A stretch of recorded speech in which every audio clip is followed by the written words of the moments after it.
Carlomagno. Un nombre que resuena con el eco de un imperio que parecía destinado a reconstruir la grandeza de Roma. Un rey, un emperador, un guerrero, un reformador.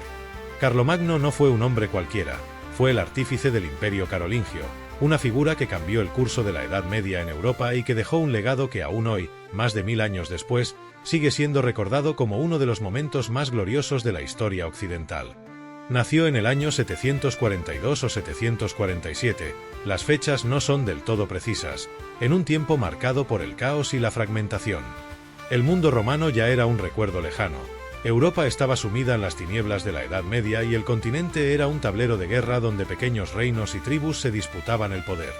Entre ellos, los francos, un pueblo germánico que se había asentado en lo que hoy conocemos como Francia y Alemania, empezaban a emerger como una potencia bajo la dinastía carolingia. El padre de Carlomagno, Pipino el Breve, fue quien allanó el camino. Tras derrocar a la decadente dinastía merovingia, se coronó rey de los francos, legitimado por la Iglesia en una alianza que cambiaría el rumbo de Europa. A la muerte de Pipino en el año 768, el reino franco fue dividido entre sus dos hijos, Carlomagno y su hermano Carlomán. Pero la convivencia entre ambos fue breve. Carlomán murió en el año 771 y Carlomagno quedó como único rey. Así comenzaba la leyenda. Carlomagno era un hombre imponente, tanto por su físico como por su personalidad. Las crónicas de su tiempo lo describen como alto y robusto, con una energía inagotable y una presencia que inspiraba respeto y temor a partes iguales. Pero lo que realmente distinguió a Carlomagno fue su ambición.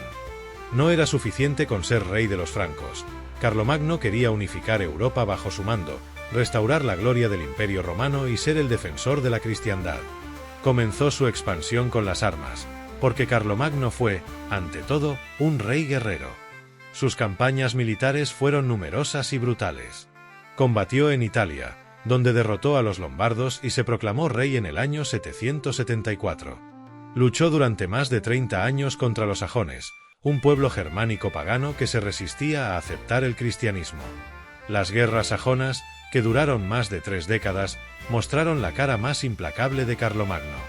No solo buscaba conquistar, sino también convertir. La espada y la cruz iban de la mano. Se cuenta que, tras una revuelta sajona, ordenó la ejecución de más de 4500 prisioneros en un solo día, en el famoso episodio de Verden. Era un aviso claro: resistirse al poder de Carlomagno y al cristianismo tenía consecuencias. También extendió su influencia hacia el norte de España, en lo que se conoce como la Marca Hispánica, una zona fronteriza creada como bastión contra los musulmanes que dominaban al-Ándalus. Sin embargo, no todas sus campañas fueron exitosas. En el año 778, su ejército sufrió una derrota humillante en la batalla de Roncesvalles, a manos de las tribus vasconas. Este episodio, aunque pequeño en la historia militar de Carlomagno, inspiraría más tarde uno de los grandes poemas épicos de la literatura medieval, la Canción de Roldán, donde el héroe Roldán, sobrino de Carlomagno, muere heroicamente defendiendo la retaguardia del ejército. Pero Carlomagno no fue solo un conquistador. Fue también un reformador. Sabía que para gobernar un imperio tan vasto no bastaba con la fuerza de las armas, necesitaba orden, estabilidad y cultura.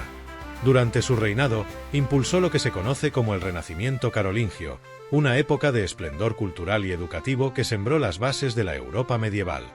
Promovió la construcción de escuelas en monasterios y catedrales, donde se enseñaba latín, gramática y los textos clásicos. Reunió a grandes eruditos de su tiempo, como Alcuino de York, quien fue clave en la renovación educativa y en la creación de la llamada minúscula carolingia, una forma de escritura que permitió conservar y difundir muchos manuscritos antiguos. Carlomagno también reformó la administración de su imperio. Dividió sus territorios en condados, gobernados por condes leales, y creó la figura de los missi dominici, enviados especiales que recorrían el imperio para supervisar a los gobernadores locales y asegurarse de que se cumplían las leyes. Era una forma de mantener el control en un territorio vasto y difícil de gestionar.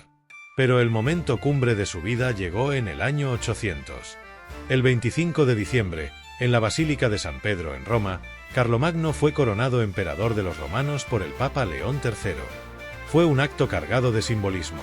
El título imperial, desaparecido en Occidente desde la caída de Roma en el año 476, renacía bajo la figura de Carlomagno. El emperador no solo era un rey guerrero, sino también el defensor de la cristiandad y el sucesor de los antiguos Césares. El imperio carolingio había nacido. Sin embargo, como todo imperio, el de Carlomagno no era invencible. A su muerte, en el año 814, el vasto territorio que había conquistado empezó a fragmentarse. Sus sucesores no tuvieron su misma habilidad para gobernar, y el imperio fue finalmente dividido en el Tratado de Verdún de 843, sentando las bases de lo que hoy serían Francia y Alemania. La figura de Carlomagno ha quedado grabada en la historia como el padre de Europa. No solo por sus conquistas, sino porque supo unir bajo un mismo estandarte a un continente dividido. Impulsó la cultura, el arte y la educación en una época oscura, y su coronación como emperador marcó el inicio de una nueva era para Europa. Pero también fue un hombre de contrastes.